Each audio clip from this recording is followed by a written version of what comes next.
Thanks for all your attending our, whatever date it is, August 13th, 2024, Harwich Affordable Trust meeting.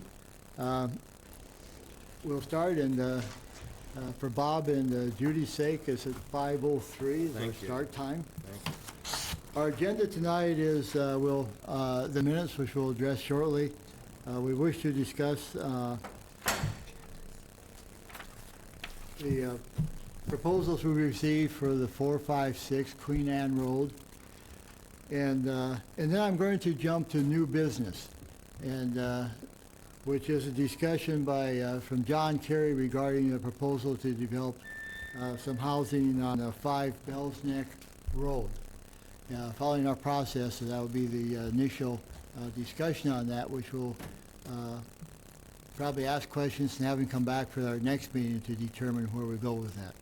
And then finally on the agenda, if we have time, will be a discussion of the lease for the Sisson Road property. But we only have an hour. We get kicked out of here a little after 6, so we'll want to attend the first items. Is there anyone here for public comment?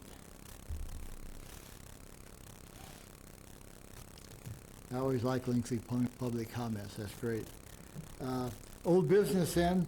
We have minutes, draft minutes for July 9 and July 30. Are there any comments? If not, accept the motion to accept. Move to approve both. Second. Is there a second? Any other discussion? If not, all in favor? Aye. Aye. Any opposed? I will comment that I did receive a message today that a person could not find the minutes on our website, and I won't go into that now, but we've had some, I think, very positive things happening with our website and the mail system, but some of us are still having some difficulty catching up with it and getting the minutes. I know I'm having trouble using the email yet, but we'll straighten that out shortly, and all the minutes will be on the website. Next is a discussion then of the proposals we've received for 456 Queen Anne Road. And as you know, we've had this property for some years. We developed a RFP some months ago with the help of Laura Schofield, and that's been posted. We've received those responses, help me out, 2 months ago now, and we received 3 responses, and with the help of our procurement officer and our assistant town administrator, Megan Hemian, we formed a review team that had several staff members on the team. It had 2 town residents on the team, and then 2 of us from the Harwich Trust. We spent time going through the documents, primarily focused on a qualitative mission. How did we feel about the developers? How did the project look? How did it look? How did we feel it would fit with the other housing on Cape Cod? All those types of questions. We did not get into only a very superficial discussion on any financial aspects at this time. That part we'll throw back to Joe, our procurement officer. And so that's kind of the process. And with that, not to get ahead of myself, I'm going to turn it over to Joe to go through your... What we did is we filled out our... Let me just finish that thought, I guess. We filled out our forms, our recommendations, why we made those recommendations, and forwarded that to Joe, who then summarized them, and following procurement rules has come back with a recommendation for us. And that's what Joe will speak to now. Thank you, Mr. Chairman. Good evening, and to you, the members, and certainly everybody here this evening. And I will add for the record that specifically I'm here before you as Chief Procurement Officer, as designated by the Charter and the job description. So it's my responsibility to shepherd you folks through this process. And I thank the chairman for the recap. I'm going to repeat some of it for your record, but I think you've captured it essentially. What you folks should have in front of you are 3 separate documents that I've handed out. There are extras over there, not a lot for everybody, but we do have more available and can certainly make more available. But what you have in front of you is a document that, first of all, is the cover page of the request for proposals that you've just spoken of, Mr. Chairman. And so this is the Harwich Affordable Housing Trust request for proposals to select a developer to design, construct, operate, and manage affordable housing rental units consisting of no more than 90 bedrooms on approximately 6 acres of land at 456 Queen Anne Road. And as you've indicated, Mr. Chairman, you folks relied upon Laura Schufeld to help the construction of that, the development of that, so to speak. And of course, we in the town had it reviewed by Katie Klein, counsel for the town through KP Law. I then want to draw you to the second side of that page, which talks about, it's an excerpt from the RFP that talks about category number 8, which was selection process. And Mr. Chairman, if I could, I'm going to read from that directly to just inform you folks, but also to try to give them information from everybody present as well who may be watching and certainly viewing it later. Because this selection process is where you now come in as the Harwich Affordable Housing Trust and as the primary party to any construction documents, lease agreements, and all of that going forward. So under item or section 8, selection process, the RFP stated that the evaluation committee will review and evaluate all proposals that have been received by the submission deadline based on the criteria outlined herein. Evaluation of the proposals will be based on the information provided and the proposers, plural, submissions in accordance with the submission requirements of this RFP and any interviews, references, and additional information requested and or gathered by the trust. The trust or its designee will select the developer it determines has presented the most advantageous proposal. And I will say that by inference, you folks are going to do that. You're not going to rely on a designee. That is the agenda item that you have here tonight. And then it continues on in bold and italicized, so it's an emphasized statement. The statement reads, the trust reserves the right to select the most advantageous proposal that best meets the needs of the Affordable Housing Trust. This may not be the proposal that achieves the highest score. It then goes on to state that the trust will notify all proposers in writing of its decision. I've already informed the chairman I'd be more than happy to do that on your behalf to all the proposers, should you have an outcome this evening. It goes on to state that the trust reserves the right to disqualify any proposal or response due to insufficient supporting or explanatory information or to request additional supporting information. The trust may request additional information about one or more proposers relative to a proposal or qualifications. Questions shall be in writing with the expectation of a written response within a specified time. Proposers may also be invited to appear before the evaluation committee. Failure to comply with such requests will result in rejection of the proposal. I will add parenthetically, there were no such issues. All of the proposers met all of the requirements, and there were no defects or any rejections based on any of that. And it finally states that the trust reserves the right to reject any or all proposals or to cancel this request for proposals if at any time in doing so it is in the best interest of the trust.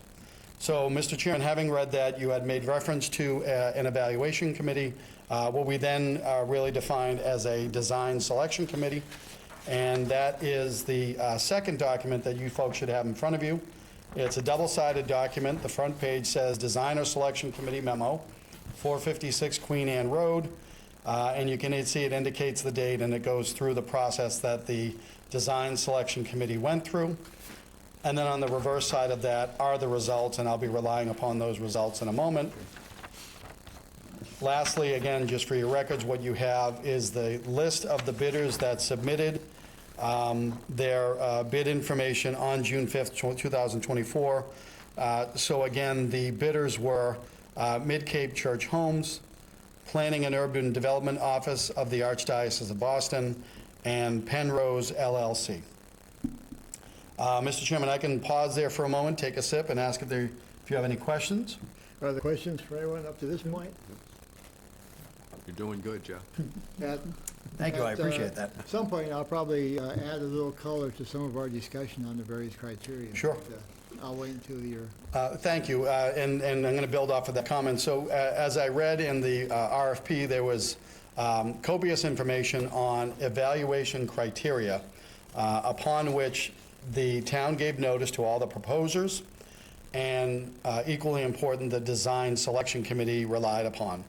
And so I'm going to go through the results that you have in front of you, but I'm going to refer to total number results in, in ascending order. If by that I mean, where's Richard? I mean to do lowest to highest. That's ascending, right? That's right. Did I, come on, help me, thank you. All right. I will state for the record, however, the criteria headlines are as follows. Developer experience and capacity, affordability, site design, infrastructure and green design, building design, financial feasibility, references, and interviews. And so the criteria led to a distinction of either unacceptable, which would earn no points, a designation of advantageous, which was a single point, or highly advantageous, which would be 2 points. So generally speaking, in most of the categories, given that there were 6 of you, the high score would be 12. And so I say generally because in certain instances, references and interviews were not conducted by all members. Specifically, the assistant town administrator typically does not do the references and interviews, so she did not score in that category.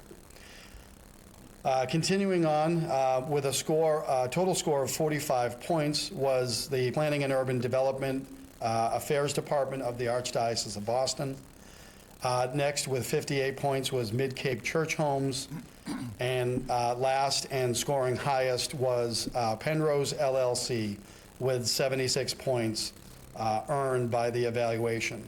And so in 3 of the categories, Penrose had a perfect score of 12, 2 scores of 10 each under infrastructure and green design and building design.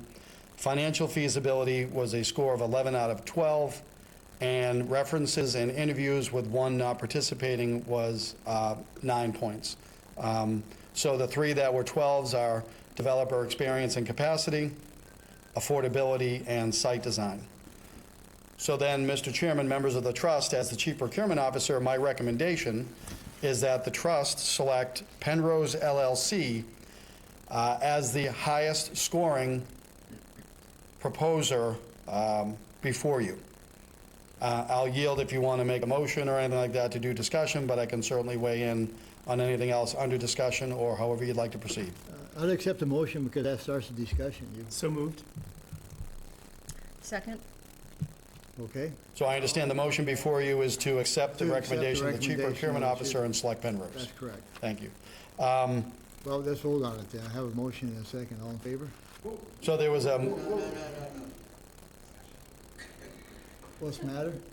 you have a motion and a second on Then we have a the discussion. question. It's now before you folks for discussion. I can yield. No, I'll do the discussion. So I want to emphasize that as Chief Procurement Officer, I'm required to be trained, and training dictates that we go with the processes that we've put out there. However, the purpose of me identifying the selection process is to simply emphasize that this project is your project and your decisions are your decisions going forward. I strongly recommend adoption of the motion, but I want to emphasize there was language in the RFP that you have the right to proceed as you see fit. Okay. Thank you. Bob? Comment, discussion? Sure. A brief preamble to my questions. I'm a rookie at this. I've never sat in this position before. And so one of the ways, there's 2 ways that I know to be able to learn. The first is making mistakes, and I certainly do that. And the second is to ask questions. And so I say that only to make sure, or help make sure, that nobody hears my questions as an accusation. it's a request for information. So, my first question is this.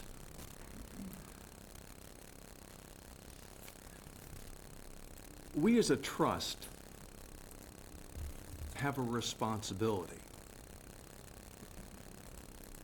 We've been given this trust by the town. Most of you are residents of that town.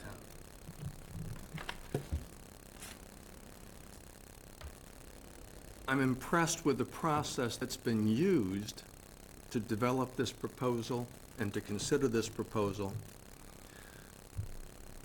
What I'd like to be certain of is that every effort has been made in this process to have as much legal transparency as possible. And I wonder if anyone here would be able to speak to that. Is there any way that we could have been more transparent in this process?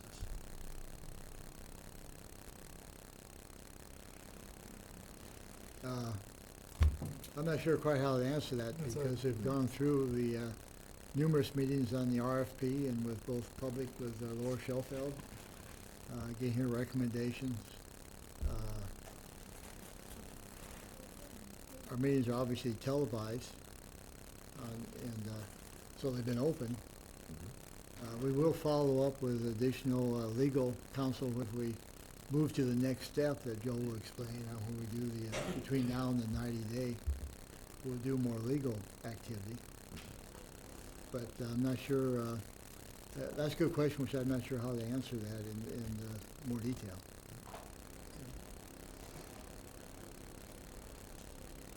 Okay. The second question I have is that it's my understanding that the proposal before us is submitted by a developer that has multiple other projects in play here on the Cape. The question is, does that mean that our proposal is likely to be delayed because of that?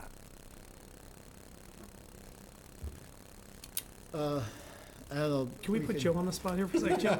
No, we'll If you put his spot. if you could even clarify, what this vote means and what we're doing and what's gonna maybe follow after this, the next 2 or 3 steps, just for clarity. Mr. Chairman, through you? Yeah, it's you, sorry. Thank you. So, yes, the Section 9 in the RFP, and it was also purposely given to you folks, identifies what happens post-selection. So my narrative would be, assuming you do a selection this evening, it then talks about a land development agreement and a ground lease. And if I may, Mr. Chairman, I'll read this directly because, again, this was notice that was given, and I would argue that this notice constitutes a level of legal transparency for sure. It is the intent of the trust to enter into a land development agreement with the selected proposer within 90 days of selection. The land development agreement will be finalized after the selection process. Draft land development agreement and ground lease can be found at Attachment D. So Attachment D is a sample. The town always puts samples in there, and we tell everybody that this is the basis from which negotiations would begin. And so to the question, so that would be the next steps. If you select, if you adopt the motion before you, well, that's probably the best way to say it, and therefore Penrose is selected. I would, unless objection by the chair or members of the trust, I would be reaching out to the 3 proposers to identify, to tell them of this selection, as is required by the document, and I would also be reaching out to the principal proposer for that party to tell them that the town, through the trust, and working with the administrator, if that's how you wish to proceed, is looking to begin negotiations on those documents in accordance with the RFP. So questions about other projects that proposer may have may cause you to have a strategy session, an executive session, because you're in negotiations, but some of the elements you can add to the contract would be commitment to a time schedule, or the parties understand that this project will begin on X date. And so for me, that's a way to get that party to understand that notwithstanding any other projects they have or they may want to have, our interest, our unique interest and particular interest here in Harwich is for someone to become under contract to do the project at 456 Queen Anne as expeditiously as possible. So any questions like that, they could be about time frame or schedule or capacity or financials or anything, can become elements that you may wish to have negotiated into said agreement. And lastly, my other point would be, the selection does not presume completely a successful negotiation. The selection tonight means you now have focused on the one proposer based upon the criteria. Anything is bound to happen within that 90-day process. And it's a significant process, and one that you will be aided not only by me as administrator, but certainly by council to represent you in any way that you want going forward. Thank you. Sure. That's very helpful. Those are my questions, Mr. Chairman. Okay, Claudia? I don't have any questions. Okay. Brendan? I'm good. Uh, Mr. Chair, are you taking public comment? We will. Go ahead. 40 pages or so. Thank you, Mr. Chairman. Richard Waystacker, Harwich. One of the questions I have and hope will be a discussion within the due diligence period is the discussion of traffic and permitting. Because this is the first of what can be many potential affordable housing developments that are occurring in the next couple of years in this town. It could be a regional impact to the Cape Cod Commission. There will probably be substantial permitting and potential mitigation with traffic. The select board in the last meeting contracted to have traffic studies done, and this is the first project out of the barn. And in that discussion with Penrose or whoever you choose, I think that is part of the discussion that you should have of what is their plan. Because right now it's unknown. Is it going to go to the Cape Cod Commission? If it does, what's that going to do to your timeline as per Mr. Spence's concerns? What's it going to do to the financials of the project should that occur? There are 3 other potential projects coming, and there's another major, major parcel coming on the market in the next year or so that will impact both Route 124 and Queen Anne Road that really needs to be discussed. And that whoever you choose as this developer should be aware of those potentials, not just with this particular project, but the 2 or 3 others that may be following very closely. So I'd strongly recommend that during your due diligence period with your town administrator and whoever is involved with legal counsel, that you bring those questions up to that developer. And how are you going to handle traffic study, permitting, potential for permitting through the Cape Cod Commission? Thank you, Mr. Chairman. Thank you, Richard. And you're right. Traffic has been a discussion we've had as a committee when we first started these discussions. And we're aware of the select board initiating a traffic study. We have one select person here, so we'll follow that closely on that discussion. I would just, before we vote, I'd just like to make a couple comments. One is, I want to be sure to thank the members of the review committee, which is our staff. We have Christine Flynn, Megan was assistant administrator was involved. From us, Brenda and I were the trust members on the committee, and then Mary Anderson, thank you, Mary, and Joe McFarland were the 2 town residents that participated in the review. And Brianna. And Brianna. And Brianna's on tonight. She's managed to, I shouldn't say manage, she's entertaining COVID tonight at home. So she's joining us by Zoom. We did have a detailed discussion, and the 3 proposals we got were all very good. They all addressed our needs. We were looking for up to 90 bedrooms. The unit, Penrose, for instance, has 60 units, 90 bedrooms. They did a great job of addressing, and you name it, using energy efficiency, landscaping, providing child recreational areas, open space. In the end, Penrose came to us with a design that we found very favorable in the sense that it was one major building and a series of smaller buildings around that, which we felt of the three may fit into our so-called Cape Cod feeling, if you will. But as Joe has said, this is the beginning. We have a lot of things to sort out yet, and Bob, to your point. But there was a lot of thought into it. In fact, Bob, to your point, capacity was an issue we talked about. And there's no short answer, but that's what we did. Had good discussions. So with that, is any other? If not, we do have a motion and a second. We've had discussions. There's no other discussion. Take a vote. I'm going to take a standing vote this time. What's that, Bob? Yes. Claudia? Yes. Yes. And I'm an aye, so it's unanimous. And now this is the 13th, so we have 90 days.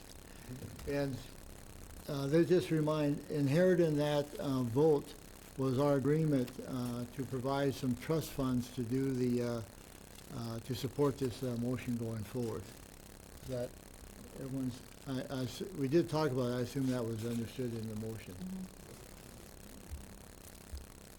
Okay. Mr. Chairman, before you proceed, may I first congratulate you, and I would suggest that this is worthy of a round of applause because you have actually ended the beginning being the RFP, and you're now beginning the middle, and it's a big middle, but I think this is a moment that deserves a round of applause for everyone getting us here.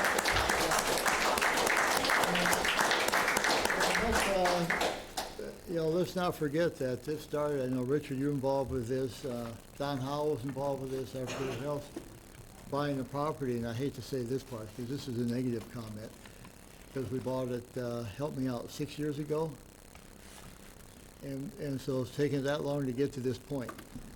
Point of order, Mr. Chairman, I was here for that. That was 3 years ago, but it feels like 60. Point well taken. But, so we're excited about moving ahead and getting something done. All right, thank you. As I said, John, you wish to, next on the agenda is discussion of, as John Kerry approaches the podium, let me just briefly remind you of the process we have in place for discussing possible housing, affordable housing ventures. We started this with the housing, the Harwich Fire Department some years ago when we didn't have a process in place. And so we have now on the website an application to fill out if someone's interested in affordable housing to submit to us. That initiates the discussion, which is John will go through now. Now, we'll have this discussion tonight. That'll give us a chance to get a general feeling, John, of where you're going with this. I assume that as a trust, we'll have additional questions that will, if we vote to proceed, we will come back then and have some follow-up before we actually get to the final statement on this. But thank you very much. This now is the second part of this. Barcelona, or 456, excuse me, I almost said the wrong word here. 456 Queen Anne's been going on, but this will start our next adventure. John Kerry, if you wish to introduce yourself, and the floor is yours. Yeah, good afternoon, good evening. Thank you for your time. I appreciate you guys reviewing my application.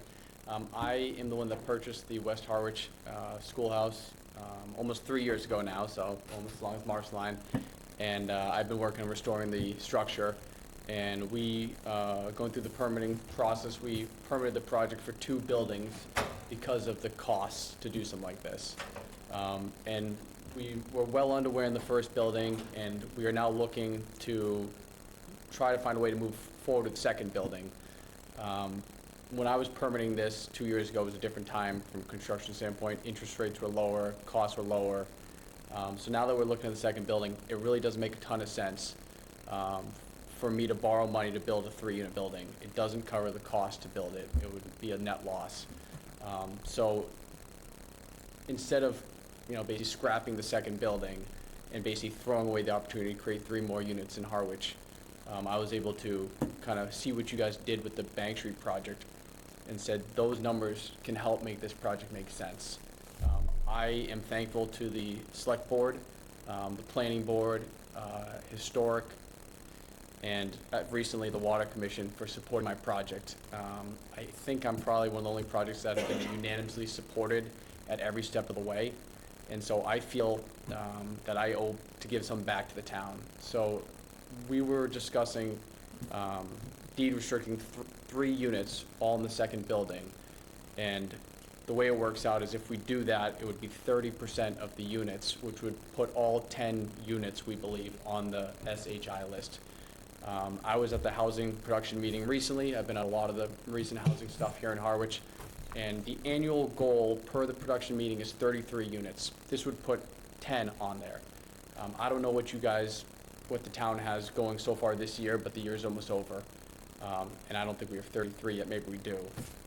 But basically, I'm applying to deed restrict 3 units at similar pricing to the Bank Street project. And the one nice caveat is, while we'd be deed restricting 3 of them, all 10 are reasonably affordable.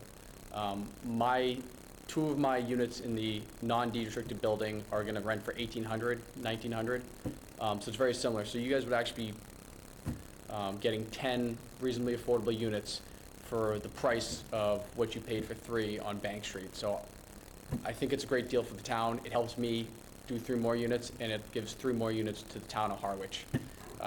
Ironically, on the way over here, I got an email. Massachusetts ranks bottom state for affordable housing. The average cost of construction for a new unit of housing in Massachusetts is $334,000, making it the 3rd priciest in the nation. So for what you guys would be investing in this project, I think the town would be getting a great return with my project. Thank you. Well, thanks for cheering us up, Jonathan. Oh, that matter. Brendan, let me throw it to you, because you and Brianna started this discussion with Yeah, John exactly. a bit ago, so. Yeah, you thanks wanna for- give us more details? Absolutely. Thanks for all the paperwork submitted too. So the question I have about trying to get all 10 units, maybe Christine can speak to this as well, about doing a LIP, a local initiative, because you have to go through the comprehensive permit, I believe, to make all 10 count. So what we did with the fire station is a little bit different. They were given the money and they went through that process, but they didn't, for you to count the other 7 units, I believe you'd have to go through that, but maybe Christine can speak to that if you want to come up to the mic. But that was my only question for you. Did you and Brianna, go down that rabbit hole to see if that's possible? Well, we understood that there was legwork involved in getting all 10, Mhm. and I'm willing to go to bat to Okay. get all 10 on. Great. So, assuming it's not a 2-year lawsuit or something, I'm happy to go to bat and get that done. I feel grateful to the town, and I want to pay it back. That's great. Christine, you wish to speak to that? My understanding is that we got clarification from the Executive Office of of Housing and Livable Communities today that if you went through the LIP process for the local, which is the local initiative program for local action units, all 10 would count as rental, as only for the as rental units. So we did question whether or not you had to go through the comprehensive permit process, but we just got clarification today from the state that in fact you can go through the LIP process and have all 10 units count toward the subsidized housing inventory. Great. But That's great. still using a comprehensive permit through that process? No, you don't need to go through the Don't? comprehensive permit Great. process. You can go through the local initiative program. Okay. And Thank you. Christine, before you leave, can Can we offer John help to go through that process? Yes, we can offer technical assistance for John. Assistance, And because to that- help with, Brianna and I can help John through the paperwork process for that. Okay, fantastic. Thank you. Yeah, my team consists of me and my fiance Piper, so any assistance would be appreciated. Okay. Well, let me, questions on this. Brendan, do you have any? I'm good for right now, but yeah, you can come back to me. Claudia? I don't at this time. Bob? John, you, in your letter of intent, you speak about 3 deed restricted affordable housing units at 80% AMI. Is there a reason why you chose the 80% as opposed to 100%? I was under the impression 80 was where I need to be for all 10 to count towards the SHI list. Obviously, 100% would be helpful for the project, but again, I'm willing to play ball with whatever gets the 10 on the list for you guys. Okay. Can we go back to Christine for a minute? Please. Mr. Chair, if that's okay. It's actually a state requirement. It had, the affordable units are capped at 80% of the area median income. Okay. Richard? Thank you, Mr. Chairman. It was July 1st of 2021 when we closed on 456 Queen Anne Road, by the way. I've watched John go through this process and have assisted him along the way. And my new role these days seems to be housing consultant. And you know, when we closed on that land, the term that came out was shovel in the ground. And we have a great beginning for 456 3 years later, but we still don't have shovels in the ground. If you go over to the West Harwich Schoolhouse, which is restoring a historic Harwich building and providing potentially 10 units to the SHI list, he's got lots of shovels in the ground right now. If you haven't visited this site, I would highly encourage you to do so because they're magnificent. They're going to be magnificent rentals. And for the amount of money that Mr. Carey is looking for this particular project, to be able to get 10 units or a third of what your goal is in getting 33 units per year on the SHI list, this is a huge advantage and a tremendous value for the dollars spent. And you know that I have supported your efforts to go through CPC to get funds because I believe in the work that you're doing. And I was involved in that 456 Queen Anne Road because I believe in the work that you're doing. I believe in the work that this gentleman is doing. And to get 10 units onto the affordable housing, subsidized housing list is huge. And for that amount of money to get it done, it's a home run. So I'd highly encourage you to continue discussing and hopefully approving this for Mr. Carey. Thank you, Richard. And I visited the site last few days ago. Brandon's been there. Hopefully, John has offered to have you guys, certainly any time. And as Richard says, it's actually I don't know if shovels in the ground anymore, but they're doing a lot of work internally, lumber, hammers, and all this stuff, restoring it. But they are set to start on a building next to it, to flesh out the 10 units, basically as soon as we can provide funding. That's why I wanted to move this up on the schedule, because I'd like to move this relatively quickly. When we worked on the fire station, on the units there, I used, I think, a very strict financial term that I saw that as short money. To get 3 units for $150,000 per unit in today's environment, because they were getting funds from a lot of different sources. What John is asking for on this is similarly in that definition, that my term is short money. He's asking for $150,000 for each of the 3 units. And he is asking for $50,000 for the hook to do the sewer aspect, I believe, John, is that right?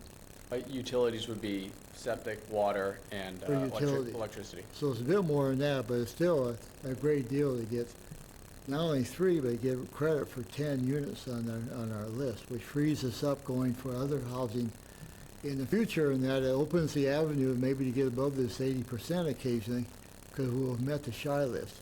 It's a big deal. And so, Claudia, do you have questions? I think maybe for you and Brendan, just from looking at it, I know in the past we've looked at, things like feasibility and the cost in terms of the project, and you guys were great at kind of weighing in on how that looked from your perspective. How do you feel about that? I'll throw it to Brendan first. So, question one more time? Just the idea of, like, when we looked at the last project, we looked at feasibility in terms of when we looked at the firehouse, Right. right? And then you looked at sort of what they had proposed for how they were gonna spend it, and so from a building perspective, you were great at weighing in on that, so I didn't know if you had any thoughts on that, just 'cause. Right, so John I don't really know. John put together a budget, his Yeah, I'm executive looking summary. at that. Yeah. Yeah. It's pretty comprehensive. Okay. Has the detail that I would look for. Okay, Great. great, You know, and the fire department gave something similar to this, and we just added to it. okay. One question I'd have, if I can ask, John. On the utilities, so you have what will be a contingency, or is the utilities, that 50,000, do you see it being more? Have you done more due diligence on that to find out what the cost is gonna be? And this is related to the water line, I would assume. Yeah, so my findings recently, going through the Water Commission, the costs are remarkable to put all Right. this stuff in the ground. And so I was able to get a variance to lower the cost of the main I'm gonna be, but I still have to put in 75 feet of water main, and then I still have to run the water and sprinkler supply 220 feet to this back building, which is all 5 foot underground. And it's remarkably one of the most expensive parts of this entire project is bringing water to the sites and to the buildings, which surprised me. So that 50 would go to offset the cost of basically septic, electricity, and water. It won't cover it all, but it's fair enough that I knock off a substantial amount of it and get it done. And that's in addition to your utilities line item of $82,000? Yep, And then your basic contingency that you have for the whole project? Correct. Okay. Claudia, I think, part of it, I know Brendan kept bringing this up our last time, was we wanted to feel comfortable that the project was going to get done.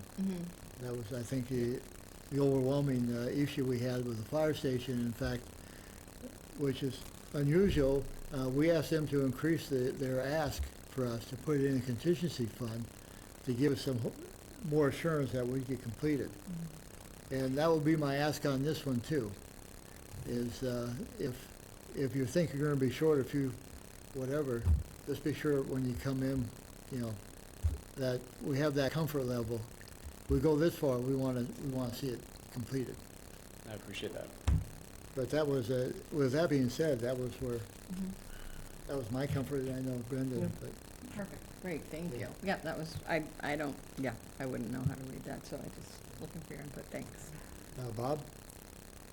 Oh. No, good. With the Bank Street project, we went at a level of funding of $150,000 per unit. We're now raising that to $183 $183,000, excuse me, per unit. Every step we take creates a precedent. And so I think we have to be mindful of the precedent that we're taking, setting. Right. It still seems like a reasonable amount of money for us to be able to create with you in partnership that number of affordable units.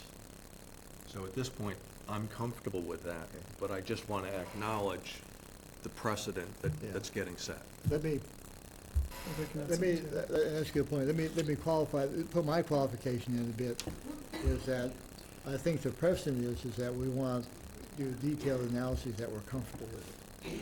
And all values won't be the same. But if we feel that's justified, then I think that's where we want to be sure we've done our due diligence. Yep. Rather than, I would hate to compare cost per cost, but there you go. Mark? And then to keep in mind, if it's all 10 units, it's 55,000 per unit.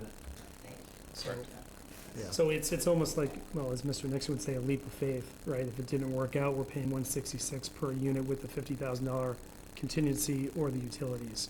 So precedent, yes, but I think every build moving forward is gonna have a different, precedent may not be applying to a lot of these projects. Good, thank you. I think we're in line.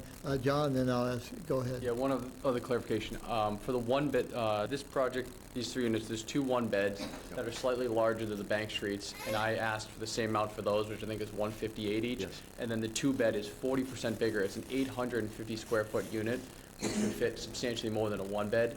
And I asked just $30,000 more for that, so I wasn't even dollar for dollar equal on that. So just for these 3 units, it's a lower ask, but then if you're getting all 10, it's actually $55,000 per unit.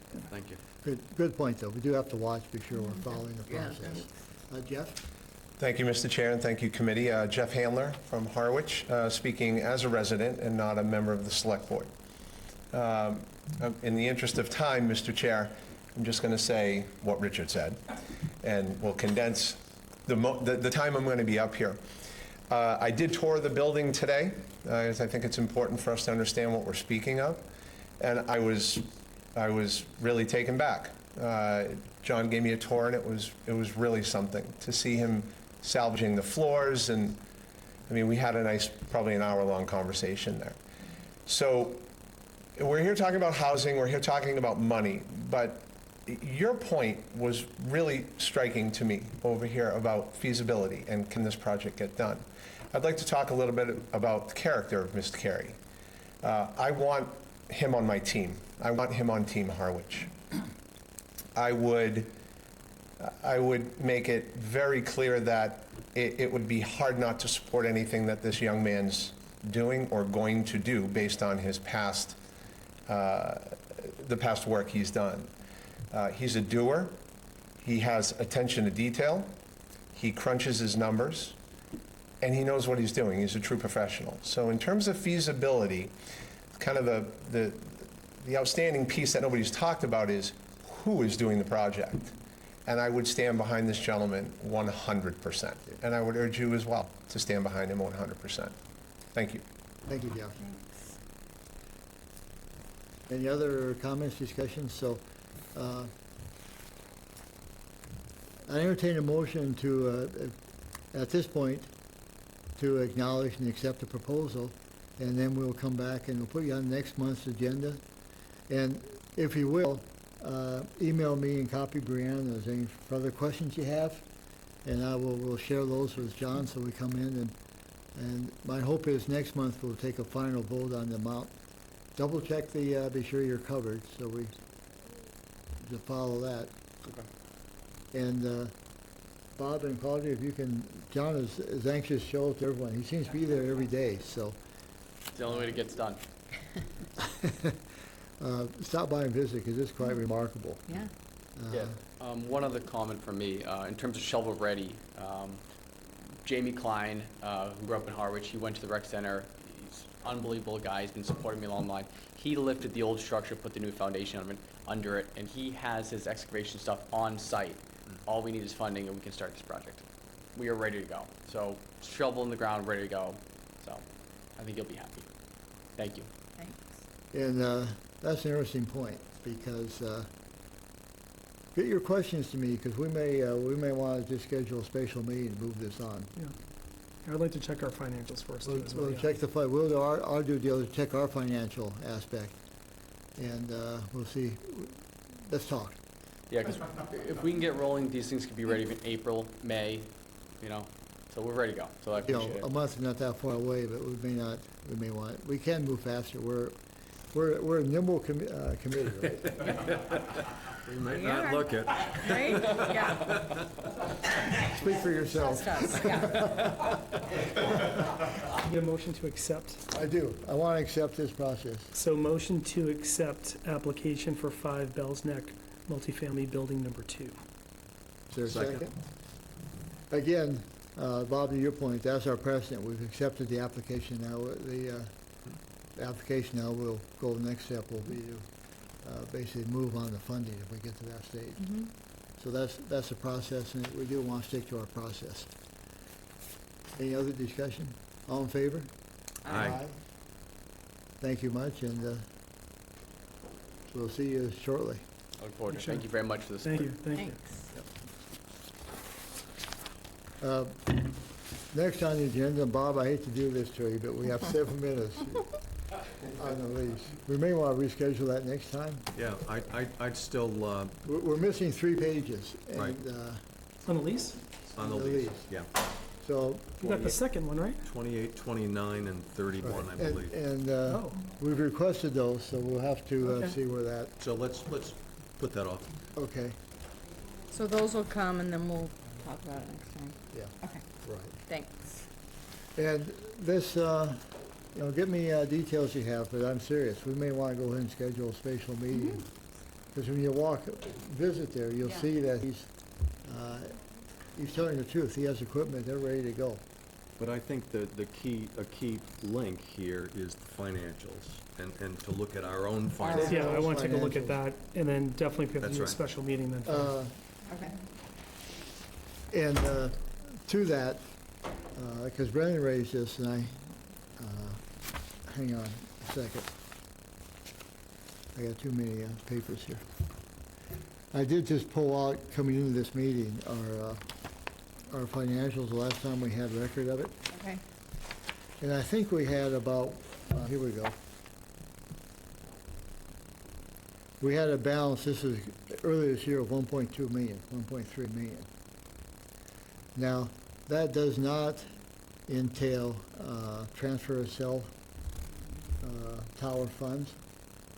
Does not entail, I think about 500,000 or so in that range of the, not CPC, of the room tax. Okay. Our share of the room tax. And both of those have gotten hung up a little bit in the process. When I talked to Joe's gone, but the last time I talked to Joe, the select board has to take an action to move that and to approve that, maybe go to our next town meeting, which will be this fall, I understand. What I did get an email, copied on an email a couple of weeks ago from our town treasurer, assuring everyone that those funds they've been secluded in a separate fund, so they're there. We have to make the transfer over to us. So those will be available to our trust going forward. But, so I think we do, but the financials are becoming more concerning to me because at some point, we're gonna have to put some more money into the 456 Queen Anne Road project.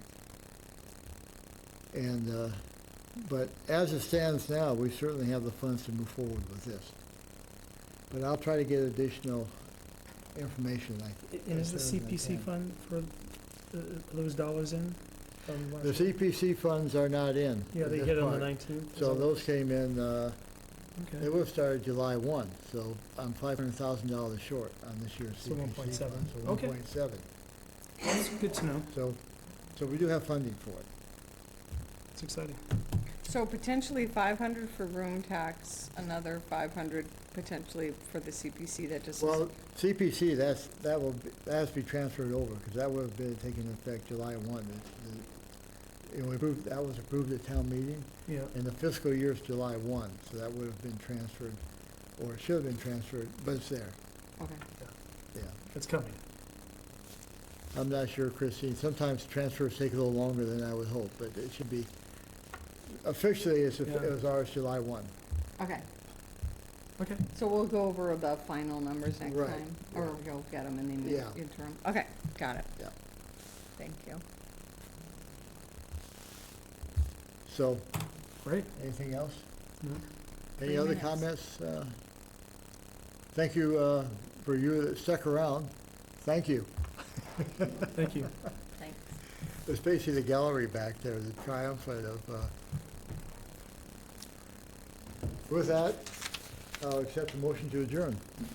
So moved. Is there a second? Second? All in favor? Aye. Aye. Very productive meeting.